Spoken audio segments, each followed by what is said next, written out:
Olá, alunos do agronegócio, tudo bem? Aqui é o professor Tarcísio Teixeira e nós estamos trabalhando com vocês a disciplina sobre políticas públicas, para o agronegócio brasileiro.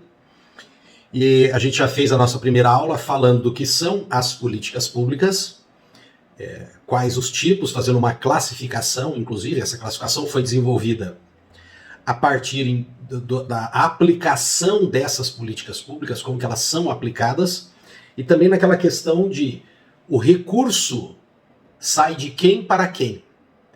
Porque lembra uma frase que vocês têm ouvido muito ultimamente no Brasil, que é: não existe almoço grátis. Nós viemos há poucos anos, até mais ou menos 2014, com uma situação econômica relativamente estável, um Brasil em crescimento, inclusive, e boa parte desse crescimento devido à atividade do agronegócio. E com isso se tentou aí pelos governantes, então nesse período, Fernando Henrique, se bem que ele não pegou um período da economia tão pujante assim, nós vamos ver nessa aula de hoje.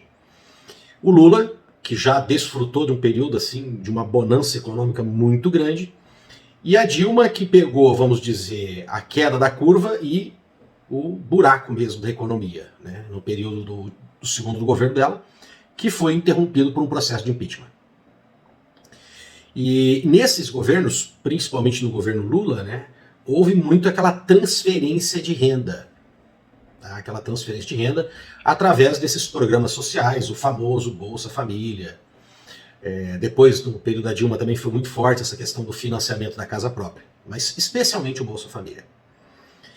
E se tem a ideia para as pessoas que o governo é como se fosse um ente mágico, que o presidente tem um chapéu de mago e ele consegue retirar dali de dentro os recursos.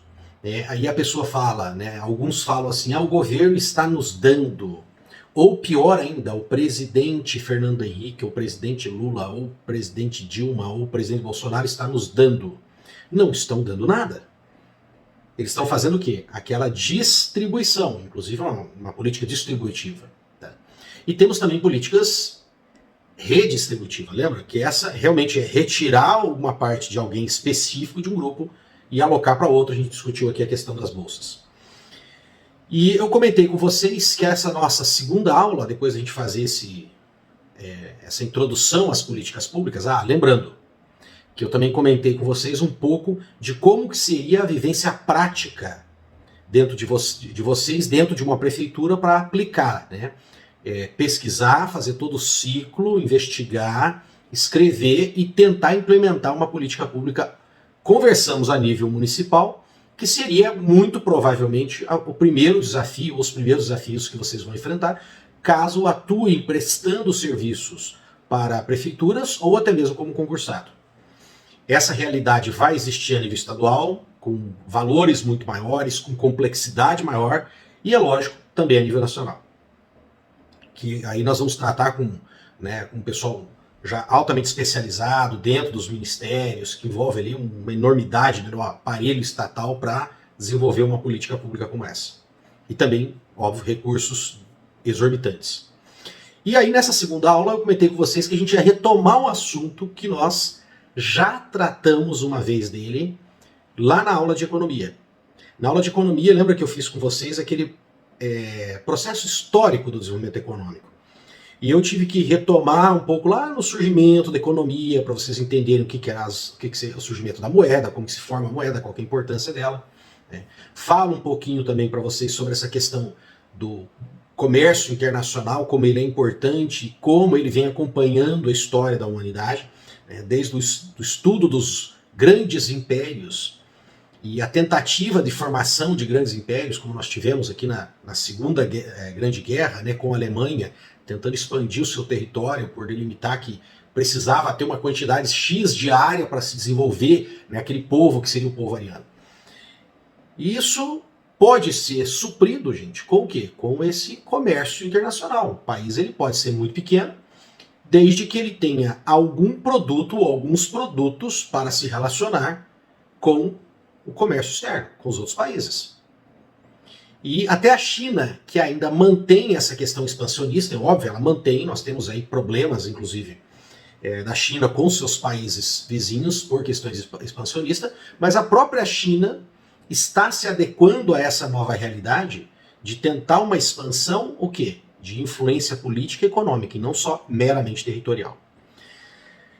Bom, depois nós chegamos então no que seria lá naquelas aulas de economia, que seria a história econômica agrícola dos ciclos produtivos aqui no Brasil. E eu preciso retomar isso com vocês. Só que a gente não vai fazer todo aquele percurso desde o surgimento da moeda, formação do que seriam os títulos, né? O que seria aquele padrão ouro, de você ter o ouro ali como lastro, né, de títulos que tinham algum valor. Aí falar sobre a formação também dos impérios, depois falar sobre a questão da Idade Média, né, desenvolvimento da Itália, dos banqueiros, né, da questão de ter uma economia monetária. Então a gente não vai entrar nisso, nós vamos direto aqui no Brasil. E por que é importante isso? Gente, a história é uma ferramenta importantíssima na economia. A economia, quando você fala de decisões macro, ela é muito mais uma ciência histórica, sociológica, do que matemática exata. Se aplica matemática também, gente, se aplica em estudos estatísticos, é lógico. Eu também não sou a favor daqueles que desprezam totalmente os estudos estatísticos. Eles têm sim a sua importância, a sua aplicabilidade dentro da economia. Porém, quando nós falamos de analisar grandes eventos na economia, grandes transformações na economia, nós não podemos ficar só com números de estudo estatístico, de econometria na mão, mas nós precisamos ter também o conhecimento da cultura, o conhecimento sociológico daquela sociedade ou daquelas sociedades que estão involucradas na análise que eu estou fazendo, e também do processo histórico. Porque não é que a história simplesmente se repete, não é isso que acontece. Porém, quando você tem um fenômeno e você consegue identificar a cultura, a forma de enxergar as coisas do empresariado, do consumidor daquela sociedade, e vem um fenômeno, um outro fenômeno histórico, outro fato histórico, né, ou uma sequência de fatos históricos com características similares, mantido aqueles aspectos culturais, dá para você se pautar e tomar decisões com boa chance de estar certo. Então é importante a gente retomar isso. E nós vamos retomar aqui a partir, então, desses grandes ciclos da economia. E é óbvio que no início a gente vai falar de uma forma mais rápida, e depois, quando a gente chegar aqui perto do momento que nós estamos vivendo, que criou esse quadro da economia atual, a gente vai detalhar um pouquinho mais e falar também uma perspectiva. Com uma ressalva muito importante, quando nós falamos de perspectiva, nós não estamos dizendo para você, estou aqui o bilhete da loteria, esse aqui é um número, pode jogar que você vai ganhar. Não é isso, gente. Lembrando que quando nós fazemos análise de conjuntura, eu conversei muito com vocês sobre isso, a gente até treina um pouquinho na disciplina de economia aplicada ao agronegócio, essa capacidade de ler os fatos históricos, econômicos, políticos, jurídicos, juntar tudo isso, tá, e fazer uma previsão, dar uma perspectiva, né, apresentar um futuro cenário, só nos permite ter uma chance maior de acertar, mas não quer dizer que a gente está certo e que vai ser daquele jeito.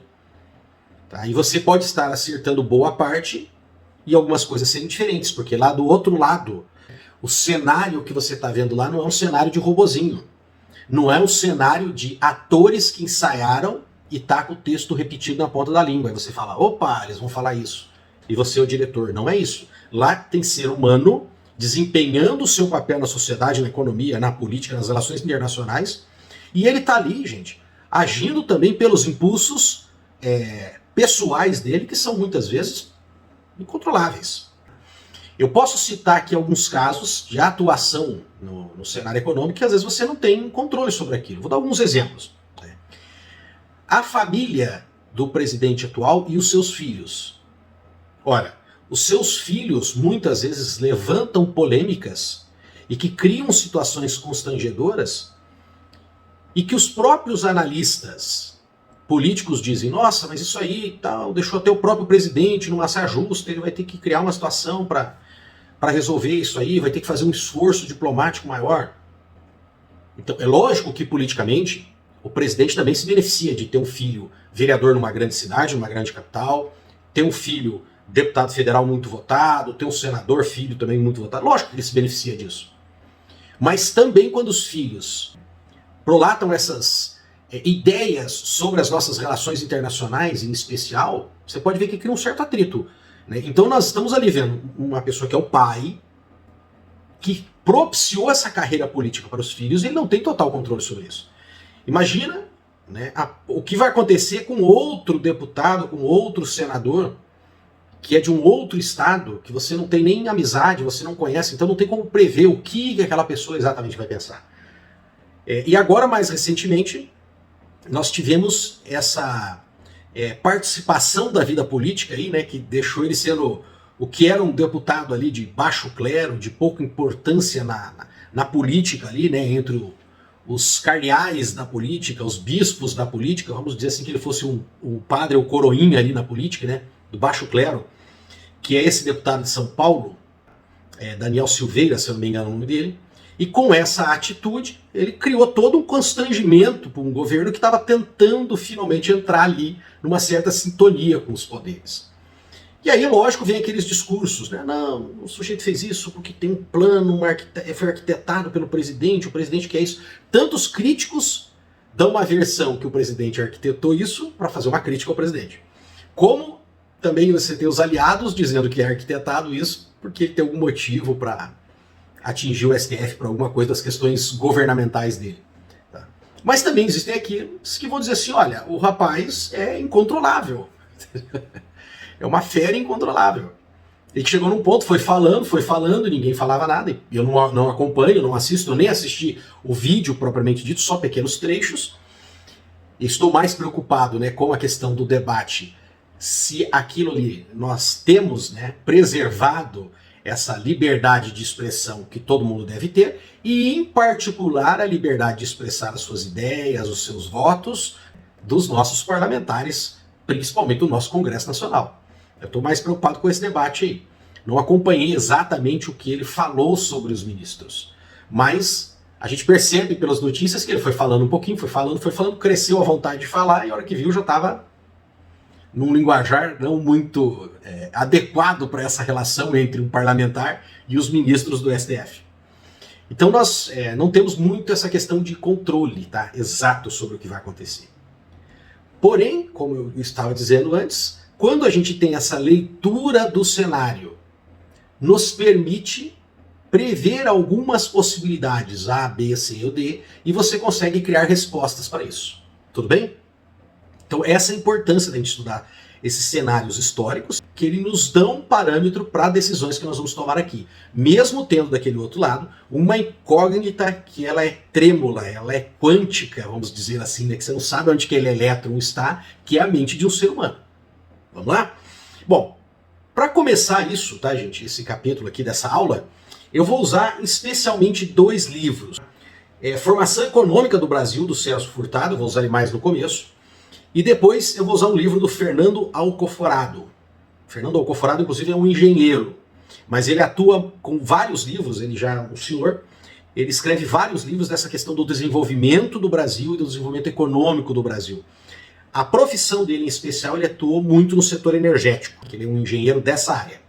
E o livro dele que nós vamos estar usando é o Globalização e Desenvolvimento.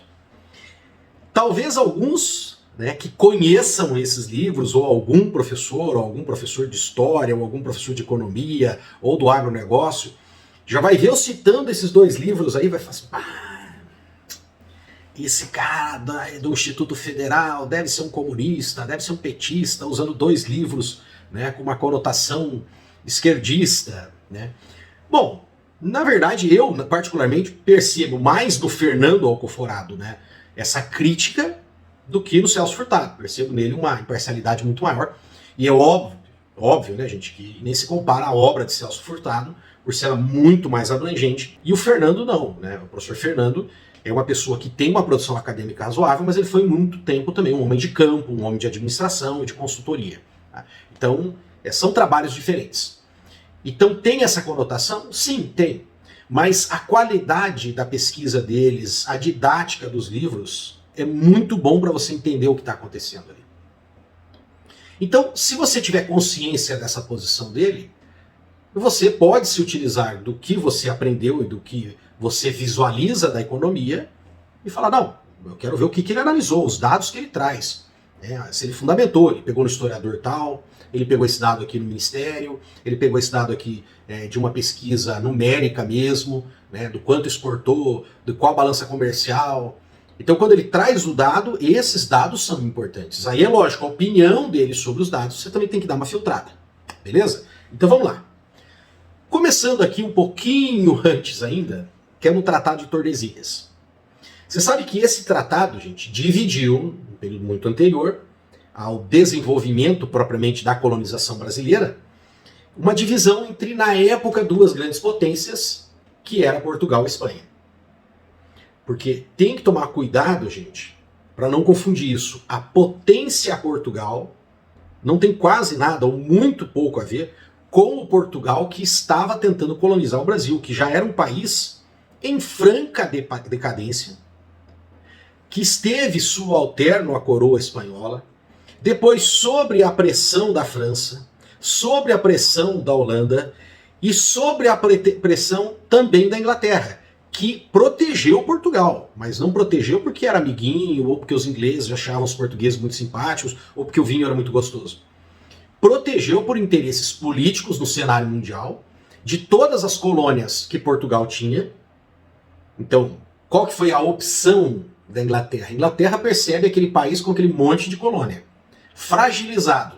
Então, para que entrar em guerra dentro dessas próprias colônias e gastar tempo e vidas com isso, se eles poderiam, submeter Portugal à sua dependência econômica e, consequentemente, depois, a própria legislação. Vocês vão ver que a Inglaterra vai criando leis para favorecer o seu desenvolvimento econômico e a sua ingerência dentro das colônias.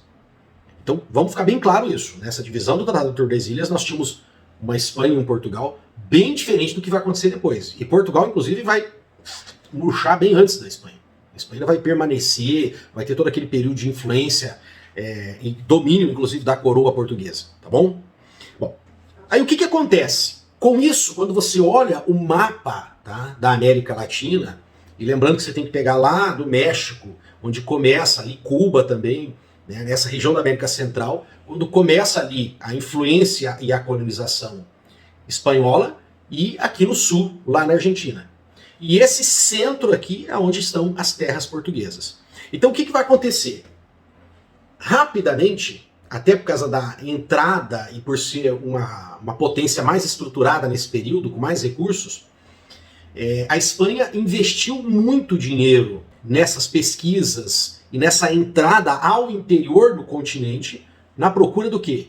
Daquilo que exigiria um investimento menor e traria um retorno rápido e um transporte também rápido, que era o quê? Metais e pedras preciosas. Essa era a grande busca da Espanha. Também Portugal, lógico, queria isso. Porque quando você encontrava isso de uma forma fácil de ser explorado, o investimento para explorar era bem menor, o transporte, porque você levava em pequenas quantidades alguma coisa com muito valor, e Portugal não vai encontrar isso no Brasil, não vai chegar aqui de cara, que maravilha, o que eles vão encontrar naquele primeiro período, que pode até ser caracterizado como um ciclo econômico também, que é a exploração do pau-brasil. Eu já falei para vocês que desde essa primeira exploração, lá na disciplina de economia, eu cito para vocês que foi uma exploração totalmente sem estrutura, sem muito planejamento, sempre a coroa portuguesa sem recursos, tentando transferir isso para alguém, para que essa pessoa, esse empresário, esse investidor, corresse o risco e, dando certo, a coroa pudesse ficar com uma parte disso e, quem sabe, no futuro, mudar os planos também em relação a esse explorador, a esse investidor também. Então, aquele fato da coroa espanhola conseguir encontrar ouro, principalmente prata, as minas de prata, foi interessante porque aí eles pararam de se preocupar com a região aqui do Brasil, porque não era aquele consenso bonzinho, tá, gente? Não, o Papa traçou aqui, então nós vamos respeitar o Tratado de Tordesilhas. Não tinha isso. Tá? Portugueses ambicionavam ter mais terras, só não avançavam porque realmente não tinham dinheiro, não tinha estrutura, não tinha gente para isso. E a Espanha tinha gente, tinha dinheiro, e só não fez esse trabalho de vir também para cima das terras portuguesas. Por quê? Porque encontraram o prato e falaram, ó, vamos concentrar nisso aqui. Já encontramos, vamos trabalhar em cima disso. Então, essa situação, tá, pessoal, meio que obrigou, condicionou Portugal a tentar encontrar um tipo de exploração econômica que eles pudessem, óbvio, transferir isso para algum investidor, mas que fosse focado no quê? Na produção de alguma coisa. Porque o que poderia ser extraído naquela época? Madeira. A madeira que eles extraíram, que era o pau-brasil, foi rapidamente, né, ficando uma produção muito difícil, porque foi ficando cada vez mais para o interior. Tá? Ele não tinha uma recuperação rápida, o pau-brasil, né? Não tinha um desenvolvimento como de uma lavoura, então foi explorando, foi acabando, foi explorando, foi acabando. E o transporte também era muito complicado. Então explorou aquela primeira parte, né, junto ao litoral que estava disponível, depois acabou. Ficava inviável economicamente. Então o que ficaria viável, que dá para explorar no interior e dá para trazer? Minério, né, de alto valor, como ouro, por exemplo, e pedras preciosas. Também não encontraram isso. Então vamos para quê? Olha, vamos tentar produzir alguma coisa. O que Portugal, tá, gente, já produzia, já tinha alguma experiência nisso. Eles já tinham uma relação com a Itália, inclusive a Itália também já produzia isso nas ilhas do Atlântico. Então, nessas ilhas, eles já tinham uma experiência com o quê? Com o açúcar. E o açúcar era produzido uma quantidade muito pequena para o que o mercado europeu poderia consumir. Então, quando eles enxergaram aquela similaridade de clima, né, principalmente a região úmida ali do Nordeste, e fizeram os primeiros testes, falaram, cara, encontramos a mina, é isso aqui. E começou então a implantação da cultura da cana. Só que lembrando que nesse período nós já estávamos com Portugal economicamente, politicamente, militarmente muito fraco. Muito fraco. E com uma dependência considerável de holandeses, de ingleses, tá? Então, o que acontecia, inclusive, nesse primeiro momento da exploração da cana? Portugal fazia essa produção, tá? Mas, na verdade, quem acabava ficando com essa matéria-prima, refinando isso e distribuindo isso aí, era a Holanda. Então, a Holanda é que se beneficiou muito desse período inicial de grande desenvolvimento do ciclo da cana. Lembrando que o ciclo da cana ele vai ser bem longo e ele vai ter altos e baixos, dependendo de momento de cenários políticos, né, de revoluções e da economia mundial que acabava influenciando também a produção aqui perto do Brasil. Né? Então nós temos esse cenário, tá, para o desenvolvimento da cultura da cana. Essa cultura da cana, gente, ela também foi baseada numa concentração extrema de renda, mas uma concentração extrema. A coroa, até para não perder essa influência, já que ela não tinha muitas condições de realmente desenvolver essa colônia, ela centralizava todo esse poder de produção na mão de quem? Dos senhores de engenho. Então tinha várias normativas que impediam esse desenvolvimento, essa criação de uma economia intermediária. Então o que você tinha? Você tinha o senhor de engenho, que é aquele que ia produzir, né, controlar toda aquela produção e vender para esse mercado na Europa, mesmo que seja um açúcar bruto para ser processado, né, pelos holandeses. Aí ele tinha alguns funcionários, algumas pessoas que eram remuneradas, poucas, porque tinha uma dependência dele também muito grande, né, convivia dentro dessa estrutura de proteção do senhor de engenho, e depois escravos. Numa primeira, no processo de implantação dessa cultura, nós tivemos escravos indígenas. E foi calcado, sim, tá? Foi criado toda uma estrutura inicial a partir da escravidão dos indígenas, tá, gente? Ou dos povos originários aqui da América. Porque quando a gente lê essa superficialidade que tem nos livros de ensino médio, e eles não têm culpa disso, né? Porque eles têm que tratar de muita coisa da história para que jovens e adolescentes tenham uma noção geral. Então fala que tentou e não deu certo, mas não foi bem assim. Houve um bom período de exploração da mão de obra indígena, sim, ou dos povos originários. Mas é evidente que era de um trato difícil, né? Não era um povo dócil, a sua produtividade, devido a esse comportamento, também não era lá aquelas coisas, e eles tinham que ter produtividade, né? Porque o tempo que você estava perdendo para controlar uma pessoa originária daqui mesmo, né? Então se ganhava em facilidade de conseguir, porque estavam ali nas matas. Mas também eles eram muito agressivos. Eles tinham todo um sistema também de defesa, eram povos guerreiros, né? E depois você tinha dificuldade no dia a dia de lidar, tá, com esse escravo. E um detalhe, a escravidão africana não era uma novidade para Portugal. Aliás, Portugal conhecia todo aquele mecanismo que tinha instalado na África, inclusive pelos próprios povos africanos, da captura e venda de escravos.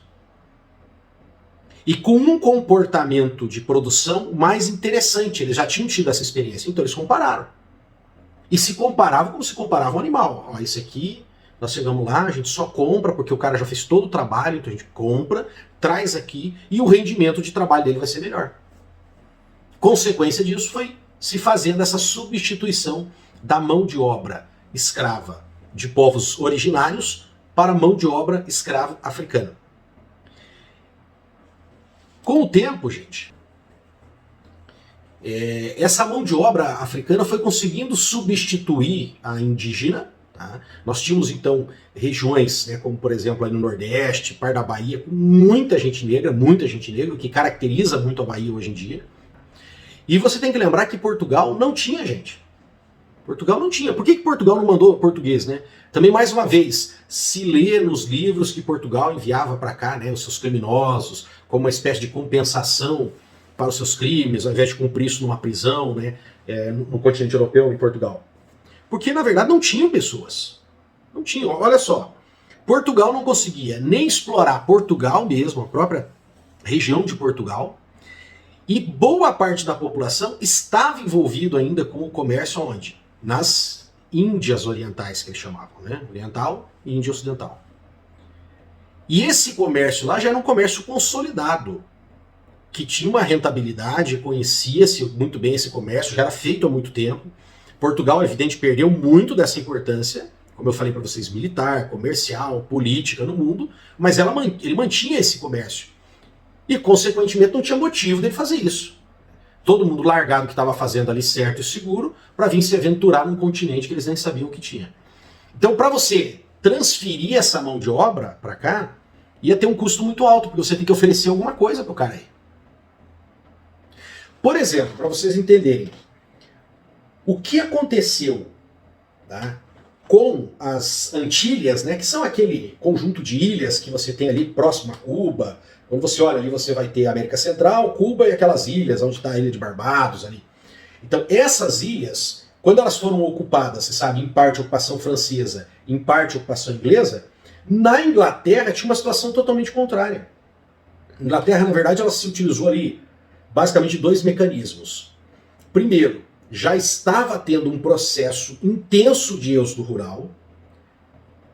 Por quê? Porque a Inglaterra estava começando o desenvolvimento de industrialização, ainda uma manufatura, ainda muito dependente de mão de obra, mas já era um processo, né, início de industrialização, e trazia, consequentemente, muita gente do campo para a cidade. Só que você tinha com isso um excedente de mão de obra, então você tinha pessoas vivendo em condições horríveis. Daí essa questão toda, né, do que aconteceu na Revolução Industrial, de toda a análise que se faz do operariado inglês naquele período. Então era muito mais fácil se convencer. Aliás, as pessoas concordavam até em atuar com um período como servos, não propriamente como escravos, mas atuar como servos para trabalhar para alguém durante um determinado momento, para ir ter a sua liberdade, pagar a sua viagem e poder ficar nessas ilhas ali nas Antilhas. Como também a colonização inglesa sequestrou muita gente para trazer para cá. E essa colonização inglesa, né, nas Antilhas, depois elas vão ter um reflexo no que vai ocorrer na colonização nos Estados Unidos, propriamente dito, e depois Canadá, né, conjuntamente ali. Então nós não tínhamos pessoas, não tínhamos. Portugal não tinha gente para mandar para cá. Tanto que ele tentou fazer aquela divisão, lembra que a gente estuda no ensino médio, aquela divisão em colônias hereditárias, em capitanias hereditárias, justamente para que essas pessoas bancassem esse processo. Trouxessem gente, pessoas de alguma forma, para ocupar a colônia e, consequentemente, promover algum tipo de desenvolvimento. Bom, já falei para vocês que a mão de obra escrava não era nenhuma novidade. E aqui agora vou estar mostrando para vocês um mapa de onde foram essas áreas de desenvolvimento da cana-de-açúcar. Né? Quais são essas regiões? Nós temos ali a Bahia, como eu já falei para vocês, que aí vai ter uma população de negros muito grande, justamente por esse processo. Você vai ter isso no Nordeste também, tá? Especialmente em Pernambuco, vai chegar até pertinho ali do Rio Grande do Norte. E o único lugar fora, gente, dessa região Nordeste vai ser em São Vicente. Essa capitania de São Vicente aqui é onde é São Paulo hoje. E essa capitania aqui, que vai se desenvolver, ela vai atrair bastante pessoas nesse período, também atraiu pessoas nessa busca do ouro no início. Digo para vocês, no início não foi encontrado, foi uma frustração essa questão de metais e pedras preciosas, né, rochas preciosas. Mas ele vai ter uma população maior, né, vai ter um bom desenvolvimento e vai sofrer com isso. Houve um período no desenvolvimento da economia brasileira que essa região de São Paulo foi uma das regiões, ou talvez a região mais pobre do país. E percebam vocês, a área de desenvolvimento, a área de exploração da cana era muito pequena. Então observe todo o território que nós temos hoje, o atual território brasileiro, com essas pequenas manchinhas verdes ali no mapa. Tá? Bom, conjuntamente com esse desenvolvimento da cana, ali, aos poucos, nós vamos ter o início do desenvolvimento da criação de gado. Essa criação de gado, ela foi importante para trazer o quê? Força motriz para os engenhos, couro, que se utilizava muito couro para montar equipamento, para fazer bolsas, né, formas de transporte, onde você podia armazenar. Tá? O próprio, todo o arreio que se utilizava no animal, né, no cavalo, por exemplo. Depois você vai ter a formação dos burros, né, com os híbridos, né, entre o equus-cavalos e o equus-assinos, que é um animal grande, né, ele tem aquele porte do cavalo, aquela força e a resistência dos moares. Né. Então toda aquela questão da selaria, que precisa muito de couro, e até hoje usa muito isso, né, quem pratica monta aí, tambor, alguma coisa, vê que é feito de couro isso. E óbvio também o alimento, um pouco de leite, né, que se precisava disso também nessas fazendas. Mas gradativamente vai se tornando uma atividade, tá? Vai se tornando uma atividade econômica. Óbvio que ela é subsidiária ao desenvolvimento do quê? Da cana. Ela é subsidiária, ela está ali só para prestar essa parte paralela, tá, gente? Para auxiliar subsídios, ter couro, fazer selaria, ajudar esse couro é usado para montar o engenho, né? Partes flexíveis ali que precisa disso, a selaria do animal para tracionar, a selaria do animal para o transporte também, que usava, né, a carroça, leite, alimentação, carne e assim por diante. Porém, o que vai acontecer?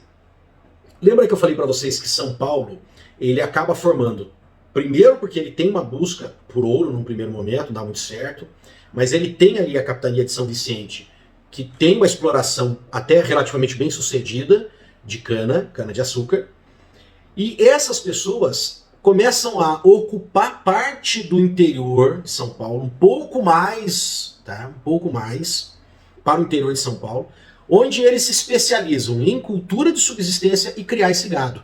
Então eles vão indo atrás de terra, de pasto, e vão ocupando esse interior de São Paulo. Normalmente, tá, são pequenos vilarejos pobres, porque a cultura é de subsistência, e o mercado dele é o mercado interno da questão da carne, tá?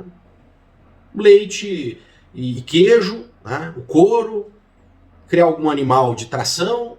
Então era os vilarejos pobres, mas que eles foram se multiplicando e ocupando essa estrutura do interior de São Paulo.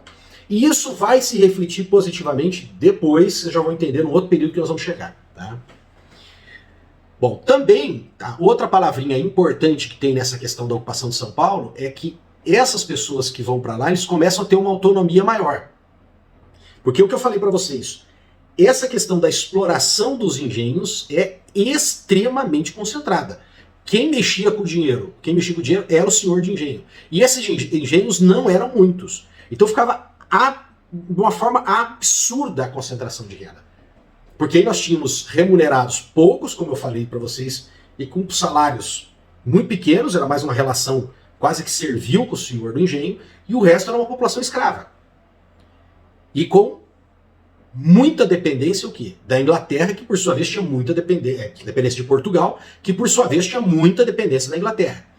E esse processo de ocupação do interior com o gado vai permitindo essas pessoas terem uma sensação de autonomia e uma sensação de que esse país é meu, essa terra é minha.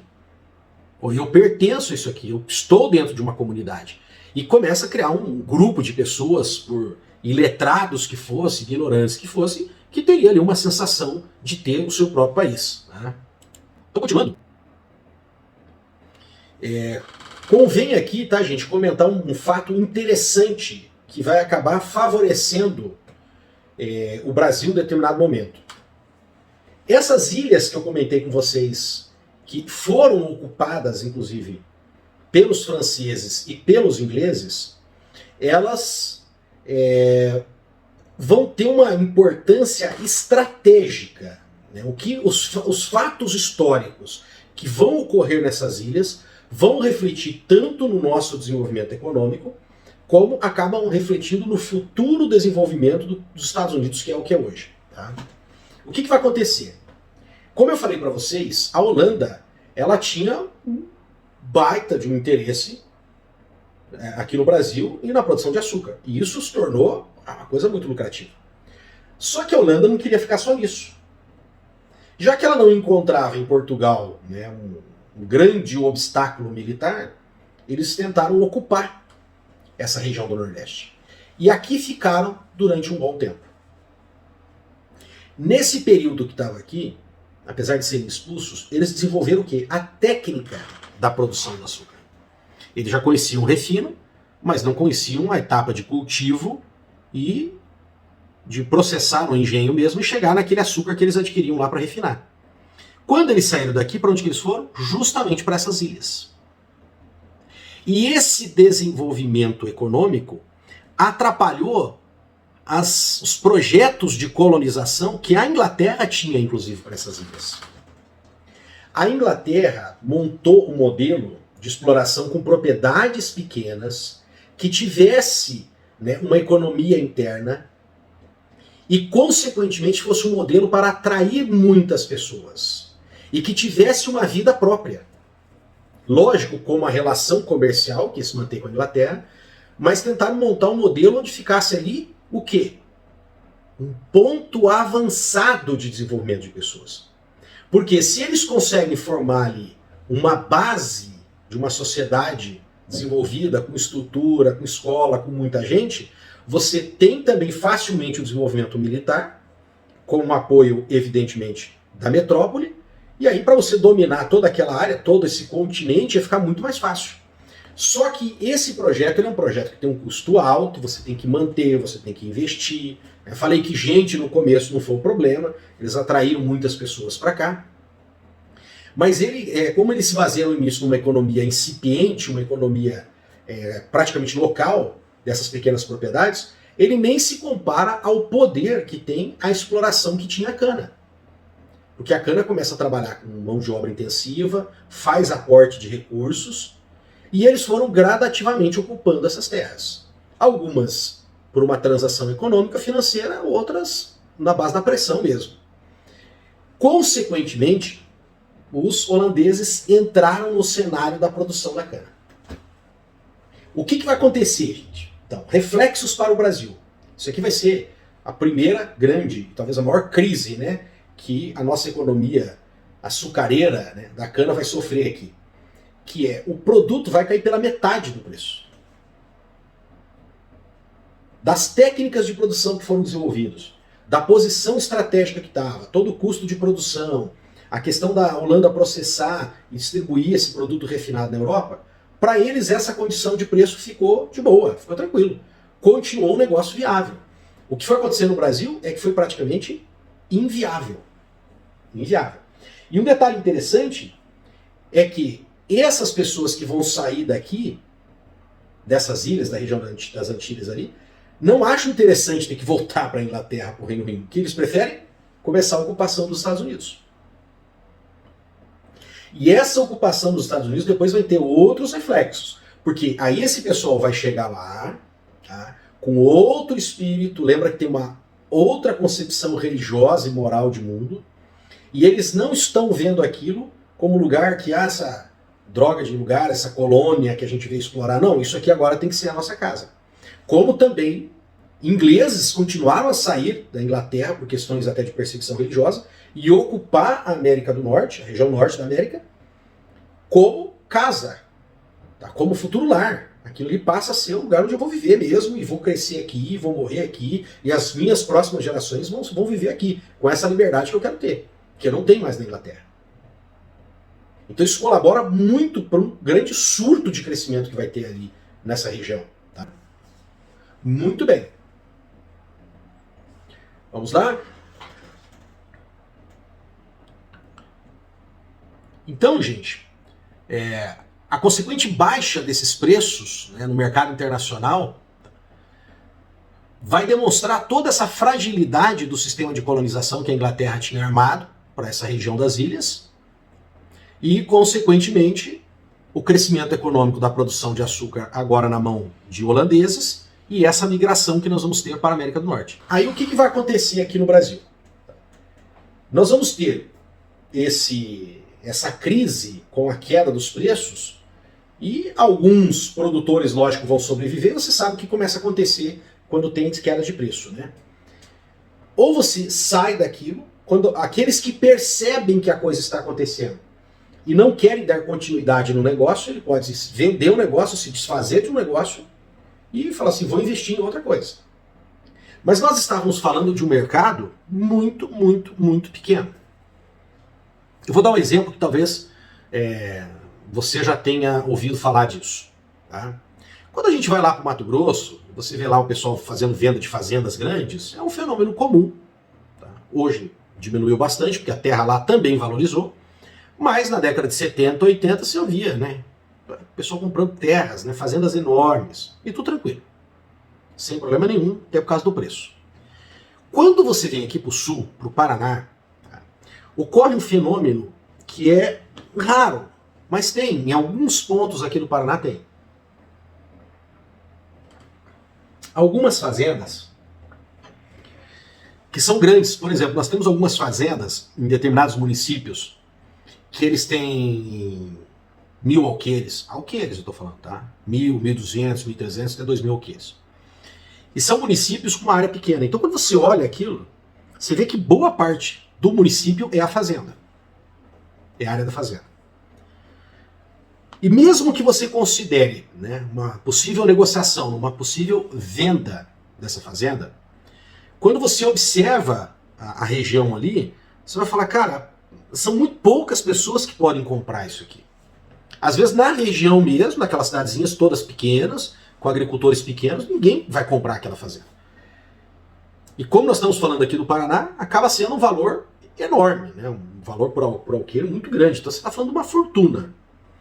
Então uma saída, por exemplo, é subdividir e vender a fazenda em partes. Se a pessoa quer fazer a venda de porteira fechada, mesmo o lote todo, ele sabe que ele vai estar dependendo de um grupo pequeno de gente que tem dinheiro suficiente para fazer um aporte como aquele. Então é a mesma situação que ocorreu nesse período, né? O cara, para ele conseguir, vamos dizer, entre aspas, vender, né, de alguma forma, isso era muito complexo, nós estamos falando, né, ainda de uma colônia, então não tinha como ele simplesmente se desfazer, vender, passar para frente, tá? Aquele engenho, toda a fazenda, né, toda a estrutura de produção, os escravos.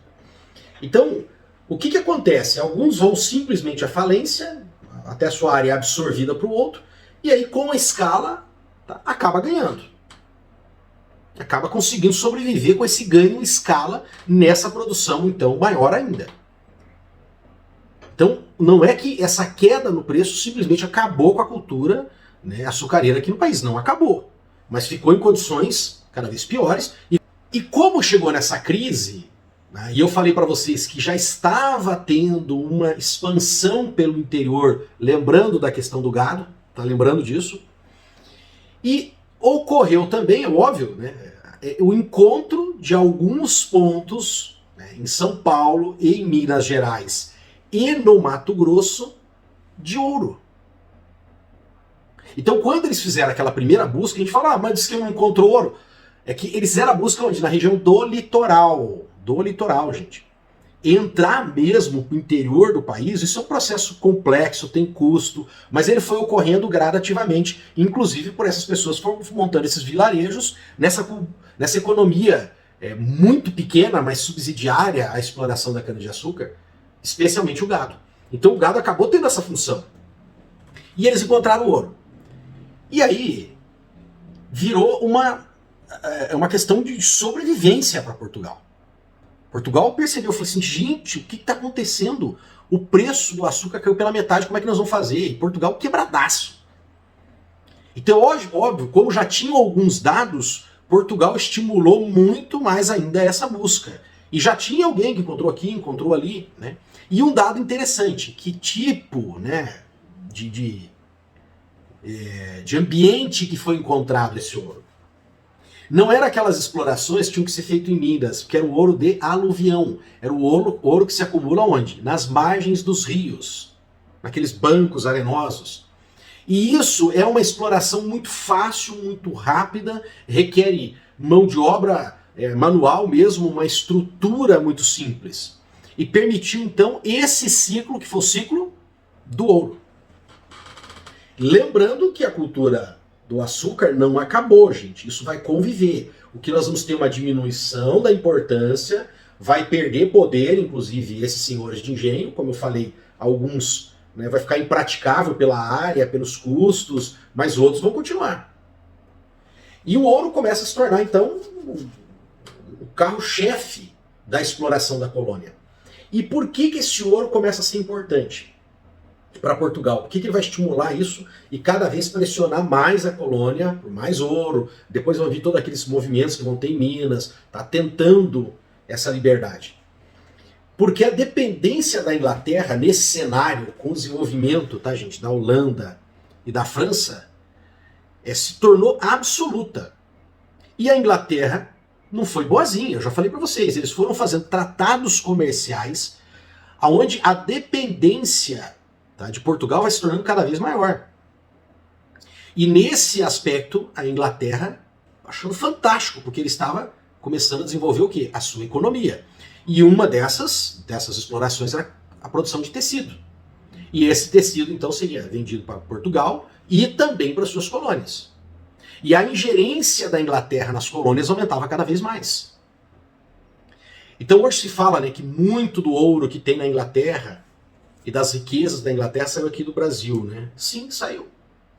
Por quê? Porque ia até Portugal e Portugal tinha que pagar esse alto preço, né, dessa proteção tanto militar, política, e dar essa estabilidade para Portugal não perder também todas as colônias que tinha.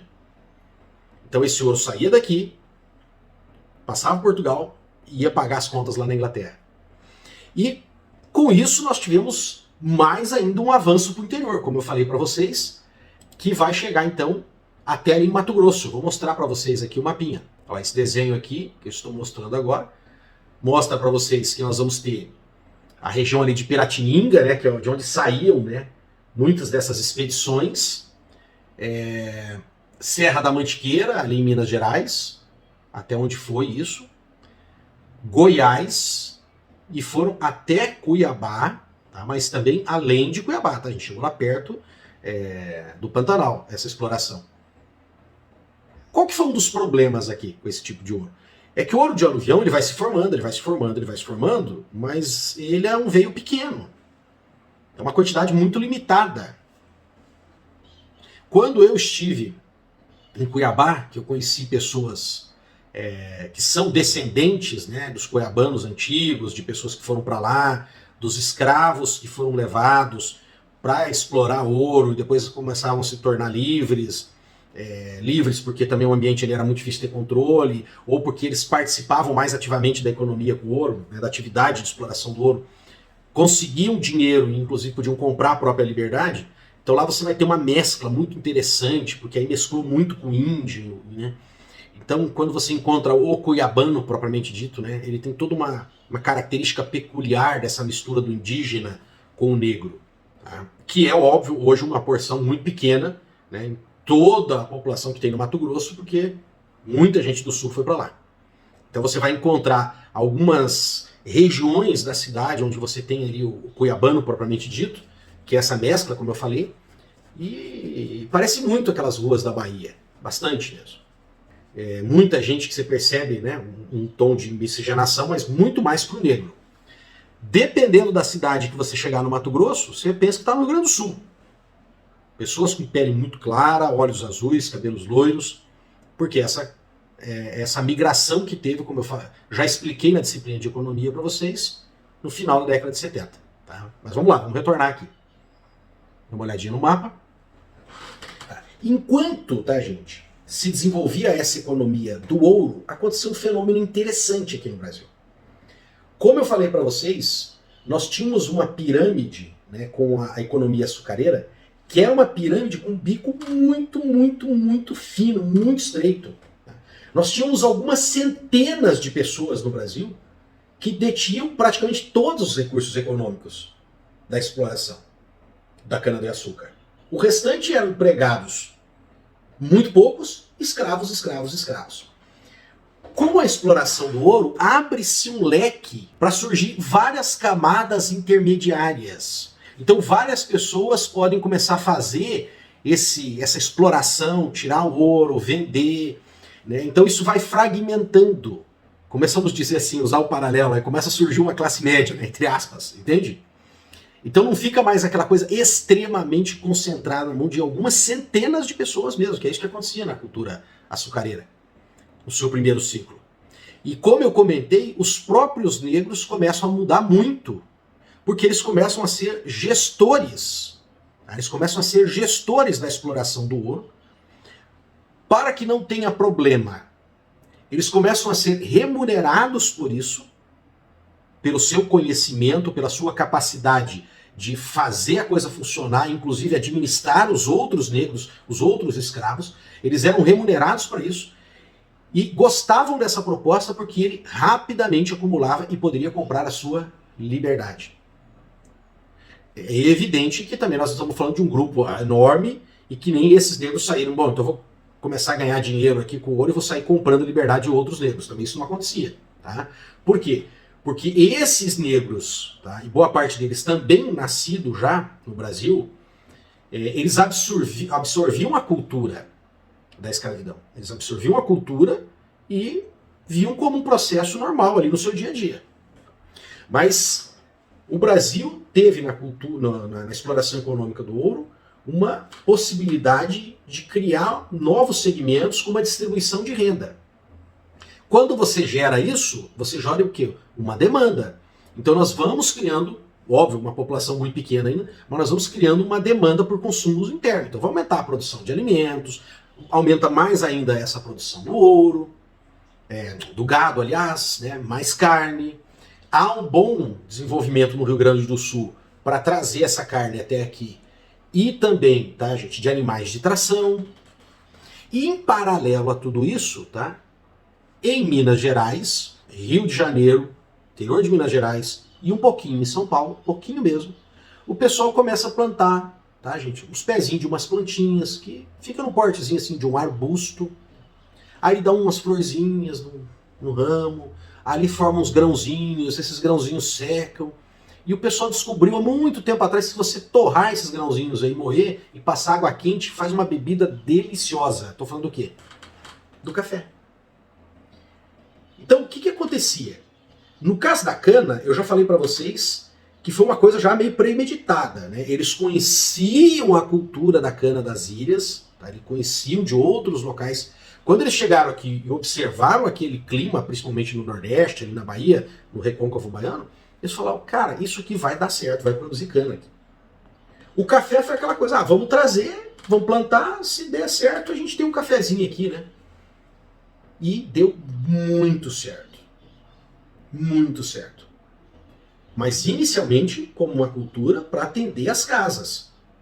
Tá? Para atender ali a família. Mas foi aquela coisa, pega uns grãozinhos aqui e planta, pega uns grãozinhos e planta. Então, hora que o país viu, nós estávamos lá com um pouco de cana ainda, estava tendo exploração de cana, vocês vão ver que isso não tem, né? Essa questão do ciclo, muito cuidado, não é assim, não, a partir de hoje passa o trator aí, né, gente, vão acabar com toda a soja, vão acabar com todo o café, vão meter fogo em tudo, não é assim, gente. Mesmo hoje na modernidade, naquele período muito mais lento ainda as transformações. Repito, a cultura de cana continuou, a exploração do ouro foi desenvolvendo, o gado foi aumentando mais ainda com a exploração do ouro, e o pezinho de café foi espalhando. Foi espalhando. Tá? Bom, vocês sabem que esse ouro vai chegar um pouco, esse ouro de alivião não vai ter mais.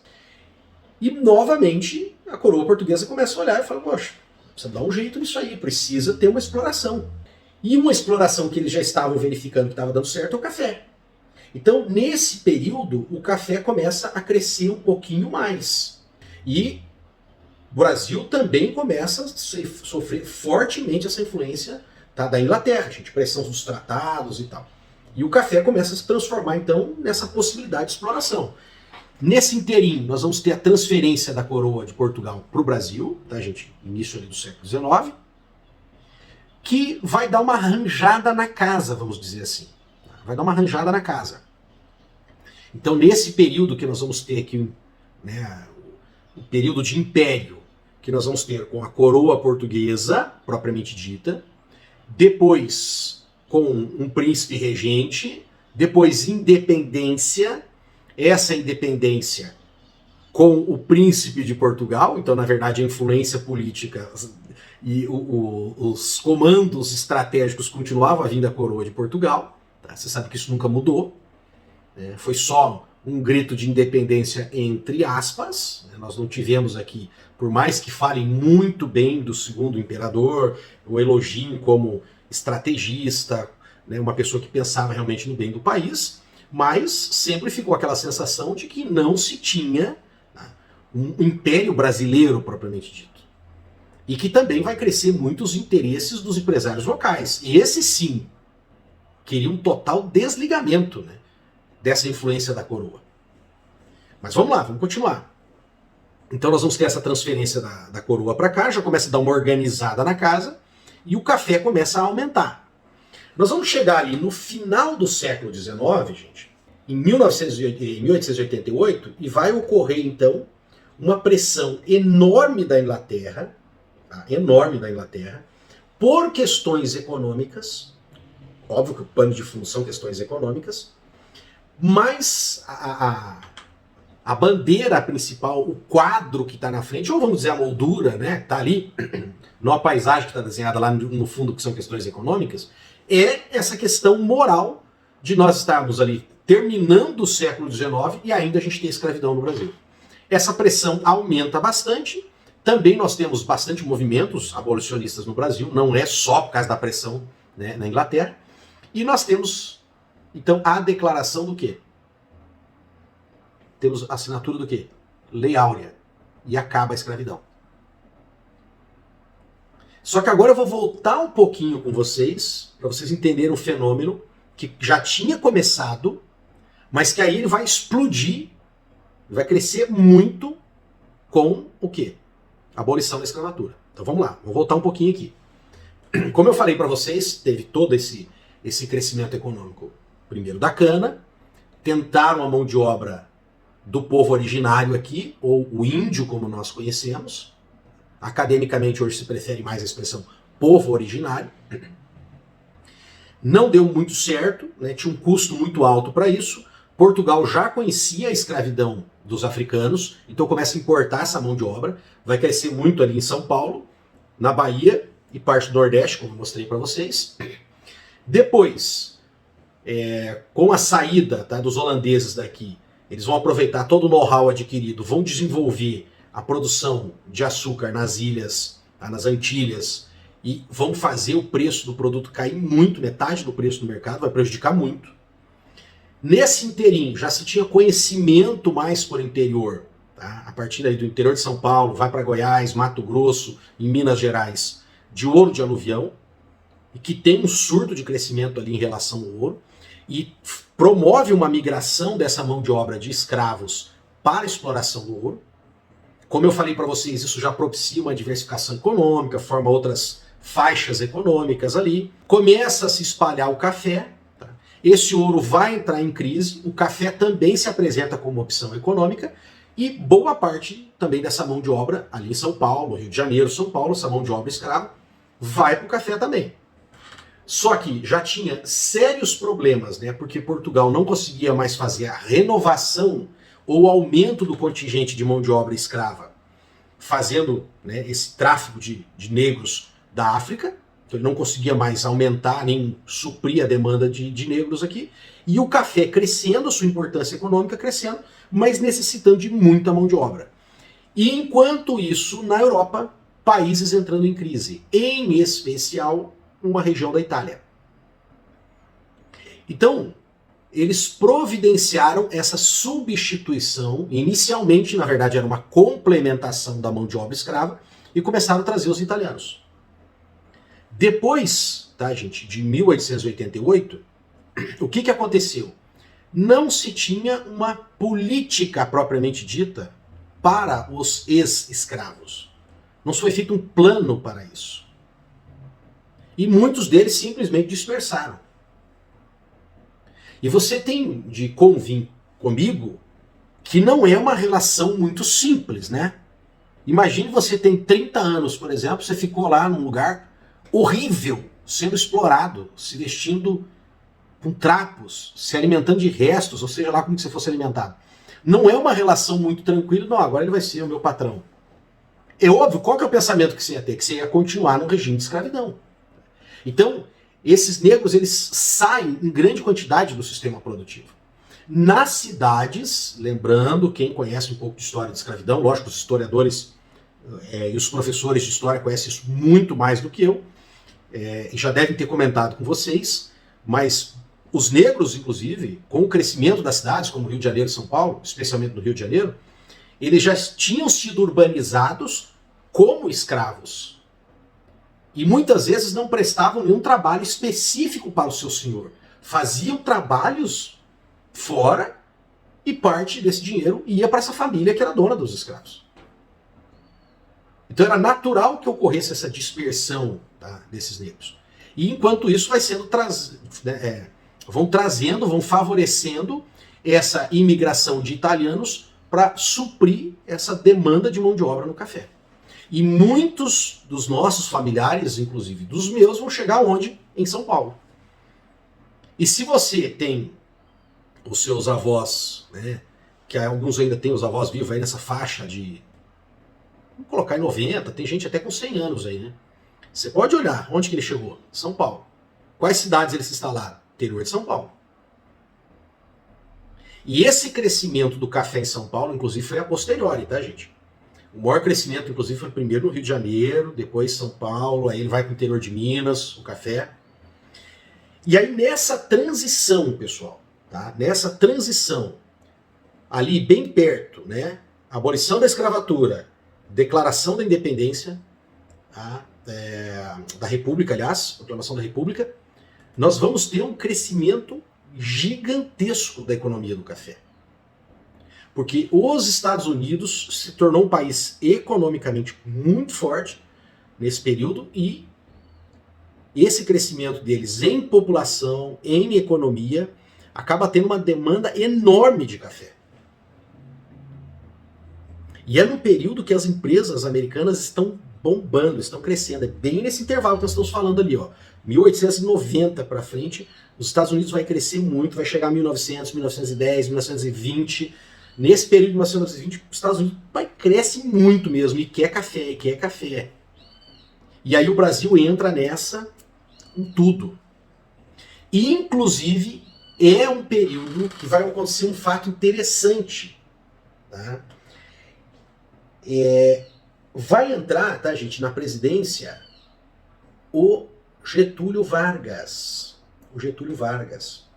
O Getúlio Vargas, que é muito conhecido, né, pela CLT e pelo populismo, mas também conhecido pelo processo de urbanização do país, né, pela criação das indústrias, pelo crescimento das indústrias, inclusive ali tem uma jogada nesse inteirinho, né? Ao mesmo tempo que ele está favorecendo os industriais,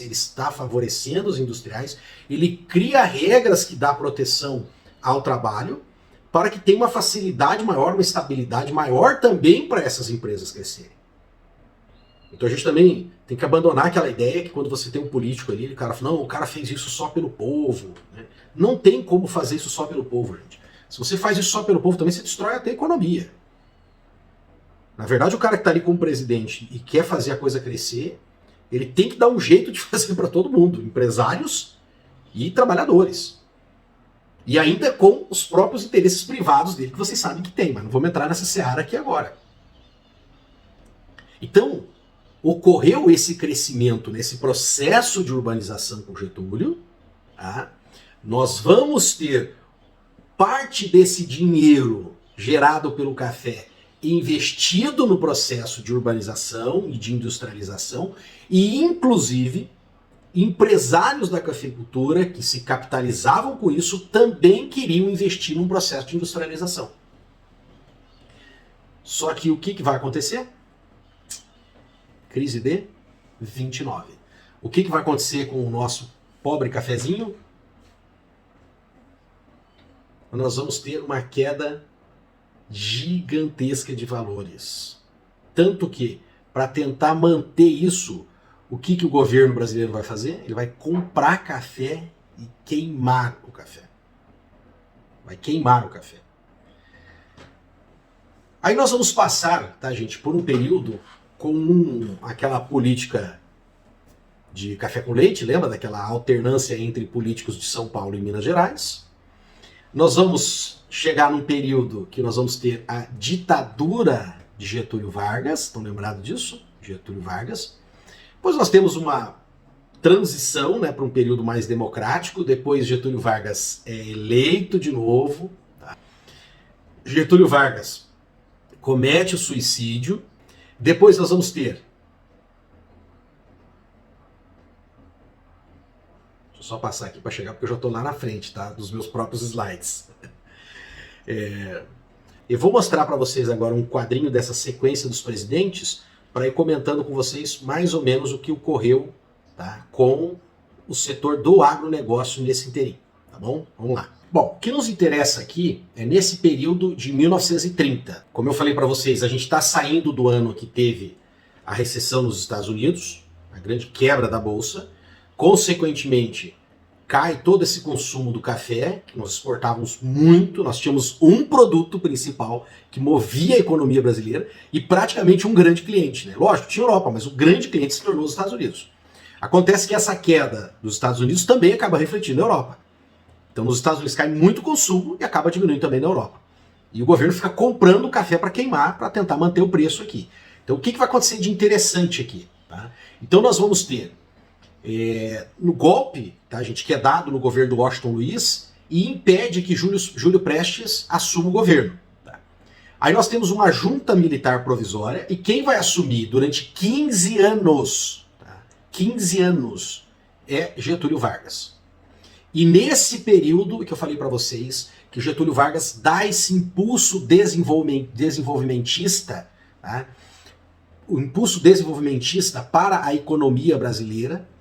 E nesse caso eles começam a investir dinheiro que é obtido com a venda do café para começar a fazer a formação de uma economia industrializada. Qual foi a grande lição aqui? A gente concentrou tudo no café, vendendo para poucos clientes, tem uma crise mundial e nós quebramos totalmente o país. Então nós precisamos ter uma indústria e que tenha também uma economia interna.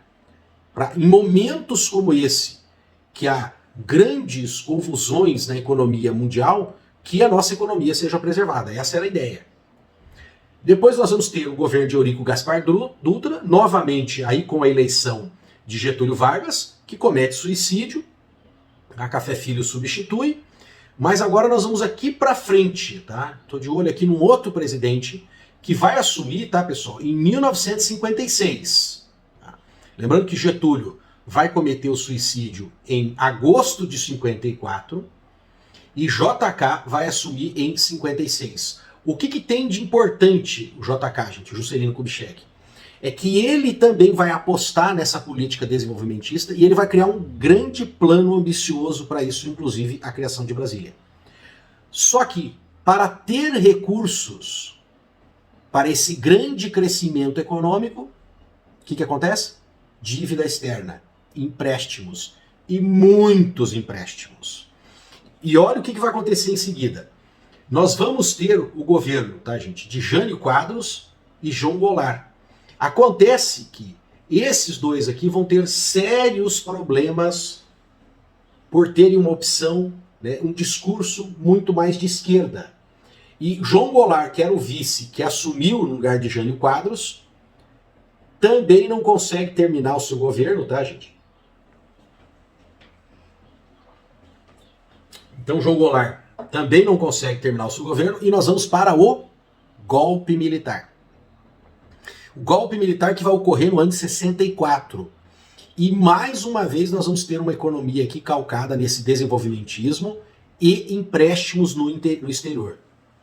No início do governo militar, gente, em 1964, essa política dá certo. E nós começamos a ter aí um período, né, de crescimento econômico muito grande. Mas por que ocorre isso? Tá? Por que nós temos esse período de crescimento econômico? Porque as taxas de juros para os empréstimos internacionais estavam muito baixas. Todavia, quando nós chegamos já na década de 70 com o general Ernesto Geisel, isso está ficando inviável. E como a gente empresta em dólar, e também há uma desvalorização da moeda brasileira em relação ao dólar, então essas dívidas começam a crescer e as taxas aplicadas são cada vez maiores. Tanto que João Figueiredo já assume um governo numa crise enorme, numa inflação galopante. Então, muitos daqueles que nós temos hoje aí que estão defendendo o militarismo como uma época moral, né, como uma época de grande desempenho econômico, que os militares eram os magos e tal, e toda essa estrutura, calma lá. Calma lá. Não são. Não são, gente. Os militares aí que eu conheço como pessoas, fiquem calmos. Vou fazer uma crítica aqui, inclusive a gente inclui o nosso grupo, achar que servidor público também é uma espécie de anjo, né, que está ali servindo o povo. Não é. Político, não é. Juiz, não é. E os militares, inclusive, gente, né, que agora estão participando desse governo, estão mostrando que são seres humanos. Nós estamos vendo ali militares muito, mas muito ruim de serviço. Muito ruim de serviço. Esse militar, por exemplo, que está no Ministério da Saúde, se ele realmente é bom de serviço, na logística, que até então não parece ser, mas se ele for, ele deve ser muito ruim de comunicação, né, de relações públicas. E ele também demonstrou-se não muito habilidoso em escolher quem vai fazer relações públicas para ele. A outra coisa que fica bem claro é pensar que o fato de ser militar, nós formamos um grupo de pessoas assim com uma ética, uma moral elevadíssima, como se fossem, né, seres angelicais. Não é, gente. Nós estamos vendo um monte de gente lá que poderia estar fazendo críticas, né, a algumas coisas que a gente vê o presidente fazer. E esse pessoal baixa a cabecinha, tudo bonzinho, tudo não. É o mito falando. Mas por que, gente, que se faz isso? Porque eles também têm os interesses pessoais dele. Tem gente ali que está lá, aposentado, ganhando dinheiro a mais. Não, mas você está dizendo que os militares têm esse tipo de preocupação? Tem, como você tem, como eu tenho. Eles têm conta para pagar, eles têm família, eles ficam doentes. Nós não estamos falando do herói do filme, tá? Então, muito cuidado quando a gente mostra esse quadro, né, como se fosse, né, o cara virou um militar, virou um herói. Não é bem assim. Existem militares muito bons, muito sérios, muito dedicados, né, que realmente fazem um sacrifício pessoal pelo seu trabalho, como nós temos professores que fazem isso. Por mais que falem mal de nós professores, mas tem muita gente que faz isso. Então, quando, na verdade, Ernesto Geisel estava entregando o governo, gente, vem com todo aquele discurso, não, porque era uma promessa de transição para uma democracia, Olha, talvez seja realmente alguns militares ali, mas em parte era passando a bucha para os civis resolverem. Porque o Brasil estava com uma crise enorme nesse período. Enorme. O que vai acontecer de interessante aqui, tá, pessoal?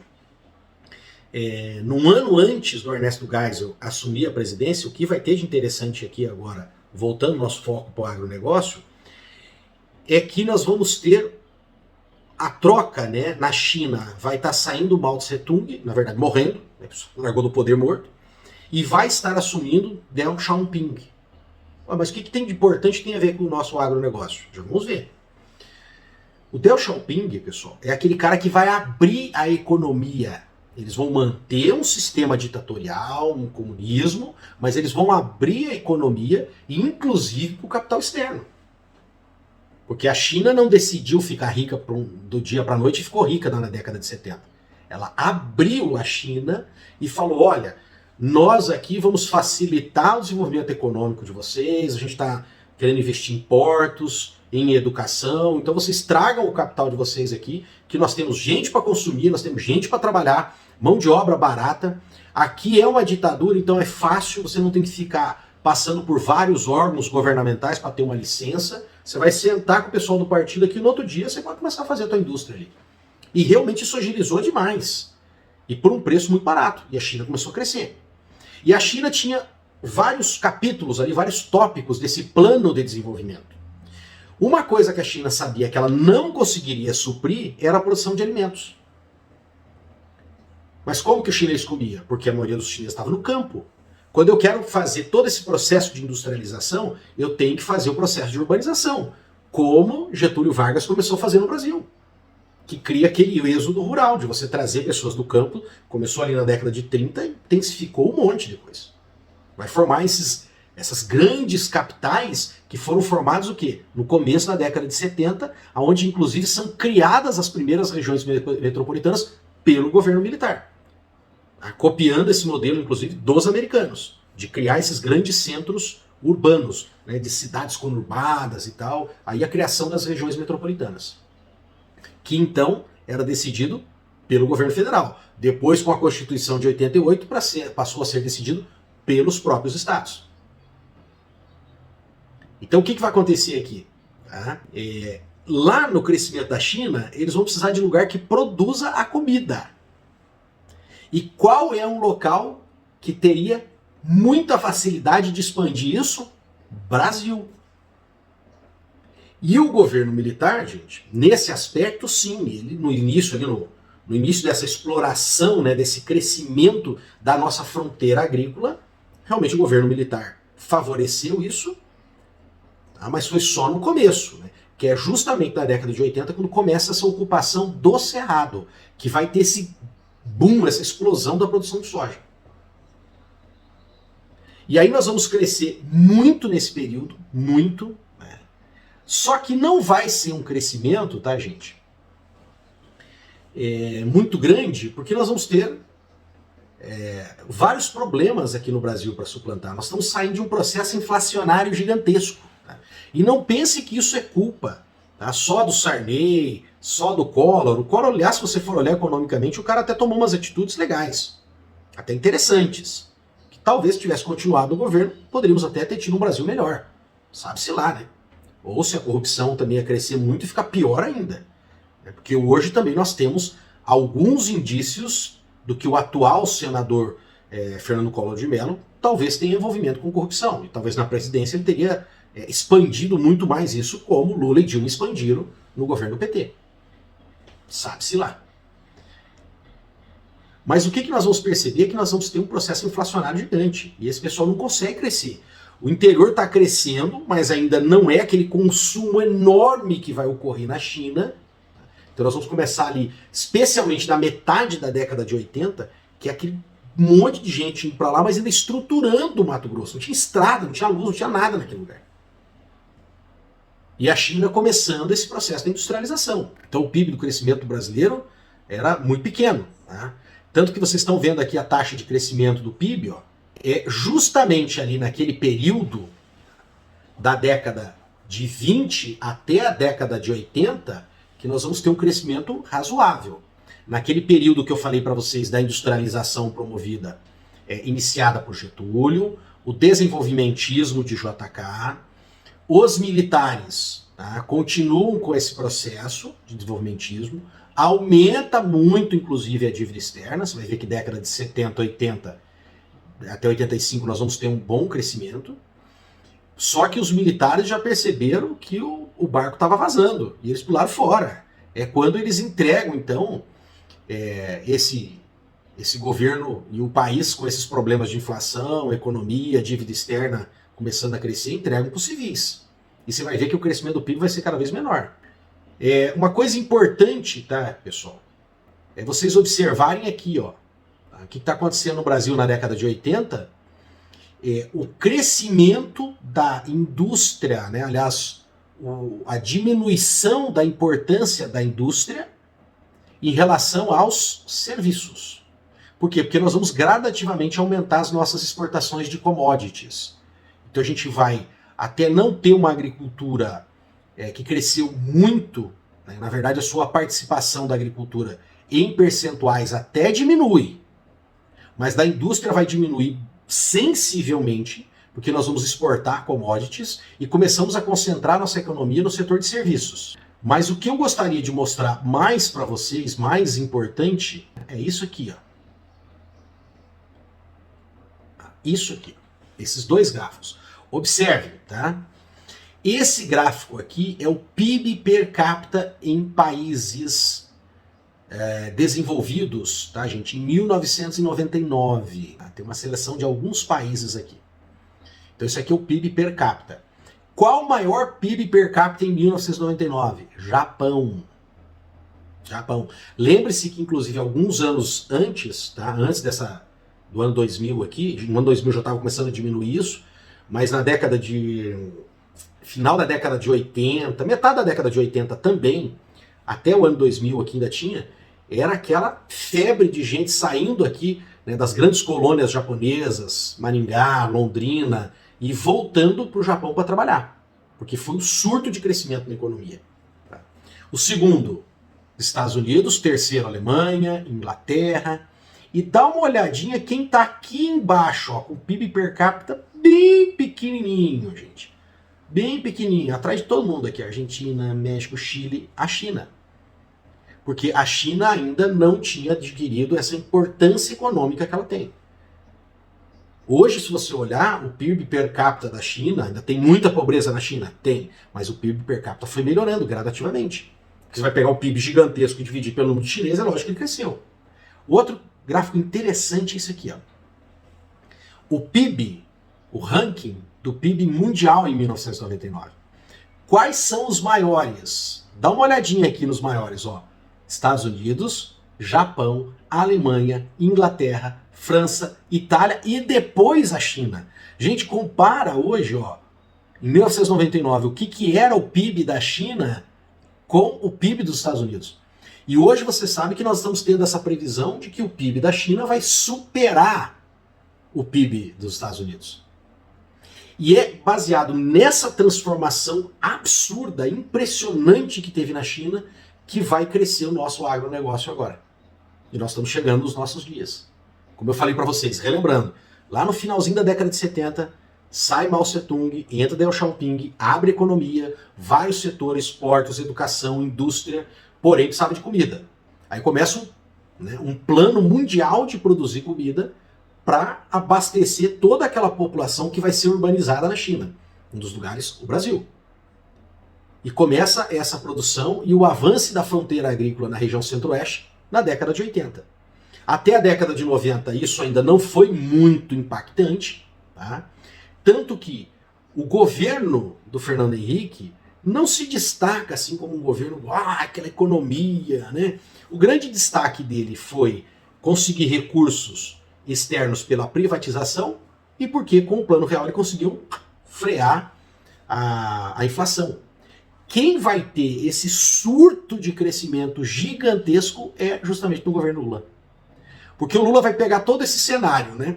Então já tinha entrado um pouco de recurso com as privatizações, a inflação estava sob controle E a China aí começou a demandar, gente. Demandar muito mesmo, muito. E a China, então, vai crescer demais. E ela vai propiciar, então, um aumento na compra dessas commodities, principalmente soja.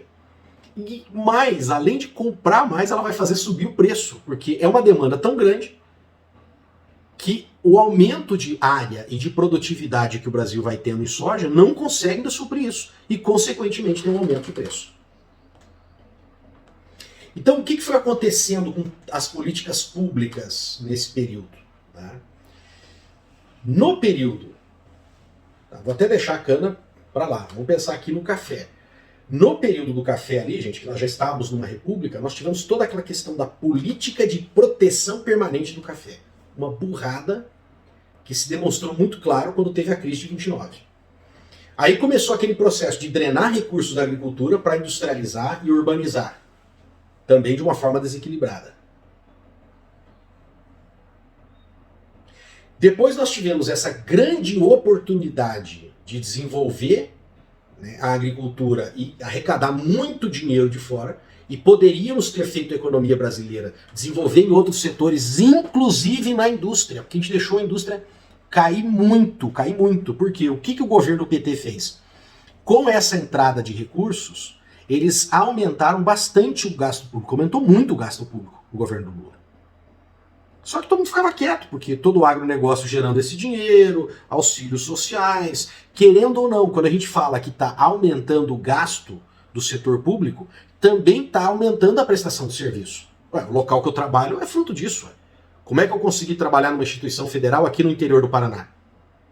Nós só tínhamos o quê? Curitiba, Campo Mourão, Palotina, eu acho que só esses 3 lugares, porque era a Universidade Federal, que não tinha planos de crescimento. De repente surgiu o Instituto Federal que abriu dezenas de campos no Paraná. Isso só para falar do Paraná. Então é lógico que isso deixa a sociedade muito contente. Você está pagando ali auxílios sociais. Está tendo investimento, de alguma forma acaba tendo investimento estrangeiro. O governo também está aumentando a sua prestação de serviços, porque ele está gastando mais com funcionalismo. Querendo ou não, aumenta a prestação de serviço. O problema é que alguns setores que conseguem manter essa independência do dinheiro público foram desprestigiados. A própria indústria ela vem decrescendo, decresceu mais ainda nesse período, ficando muito dependente mais uma vez dessa exportação de commodities. E agora, tá, nós vamos para o que pode acontecer, gente. Eu já comentei com vocês em diversas disciplinas, mais especialmente na disciplina de economia, que a China não está quietinha. A China ela está procurando outros lugares para comprar terra, inclusive o Brasil já se fez muito isso, né, comprar terra aqui para produzir, está fazendo isso na África, está apoiando politicamente e economicamente os vários países na África, onde eles entram com muita coisa, com infraestrutura, construção e agricultura. Tem investimentos na Europa, inclusive nos portos ali, para favorecer, facilitar essa entrada dos possíveis produtos africanos. E aí eles vão vender os produtos industrializados para a África. Se há uma possibilidade de aumentar consideravelmente essa produção de commodities, a tal ponto que consiga satisfazer essas necessidades chinesas para o futuro, o que acontece? O que eu expliquei para vocês? Lembra quando começou a produzir cana ali nas Antilhas? Produzir açúcar pelos holandeses? Caiu o preço. O que aconteceu com o nosso soja agora? Com todo esse processo de industrialização e urbanização na China? Cresce o preço. Aqui nós aumentamos a produção, a área de produção, aumentamos a produtividade e mesmo assim não suprimos essa demanda. Mas e se no futuro próximo suprir? E daí? Queda do preço.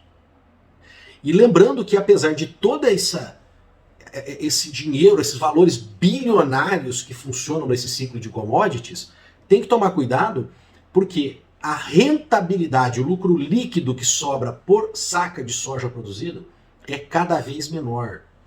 É cada vez menor, é cada vez menor. Então se a gente tiver uma queda súbita de preço, pode ficar inviável para boa parte dos produtores. Vai cair naquilo que eu comentei com vocês. Só vai conseguir se manter quem tem uma escala de produção exorbitante. E, inclusive, pode cair o preço da terra. Aí agora, os deputados estão querendo aprovar essa lei para facilitar a compra de terras por estrangeiros. Quem que vai comprar essa terra?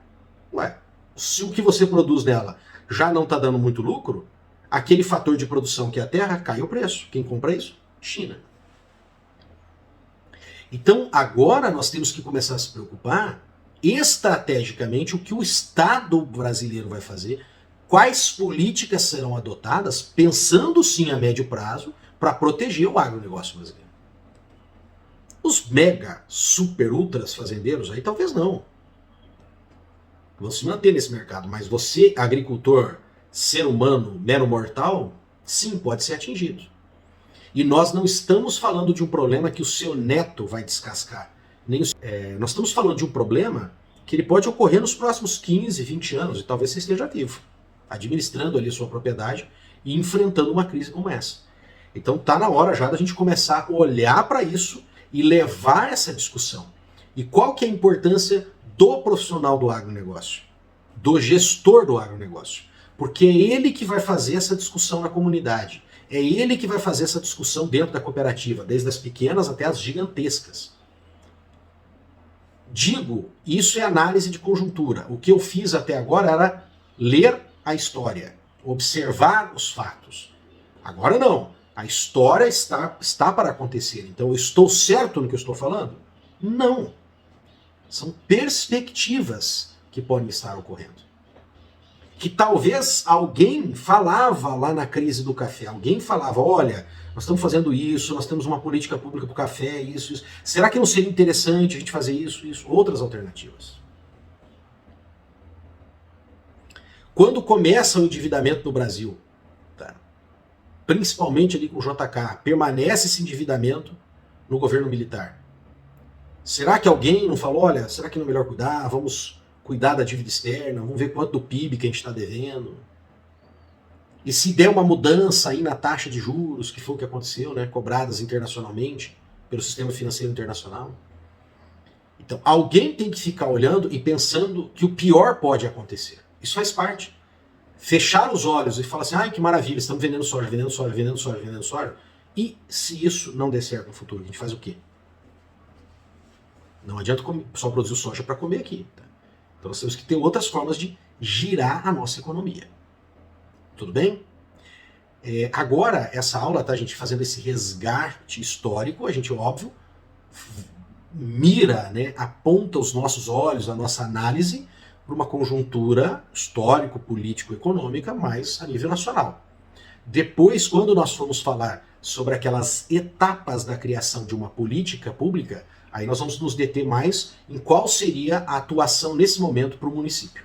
Tá bom? Espero ter sido produtivo para vocês. Se tiverem interesse, eu peço isso, né? Repasse esse link desse vídeo para amigos de vocês, da agricultura, de cooperativas, engenheiros agrônomos, zootecnistas, veterinários, né? Porque essa mesma discussão que você vai promover, esse vídeo também pode ajudar a promover essa discussão. E isso vai passando, chega na mão de um prefeito, chega na mão de um deputado, e também essa classe política, que são os principais agentes construtores da nossa agenda econômica e política para o agronegócio, começa a ser pensado. Porque me preocupa isso, espero que não seja essa a realidade, mas se for, é preocupante. Nós podemos ter hoje deputados que até são ligados a uma bancada ruralista, mas não estão enxergando a situação no mesmo prisma que eu estou enxergando. Eu não estou dizendo que o meu é o melhor e que nem o meu é correto. Mas eu penso que deve ser um prisma que deve ser observado e deve ser colocado na mesa de discussões também. Muito obrigado pela atenção de vocês. Valeu!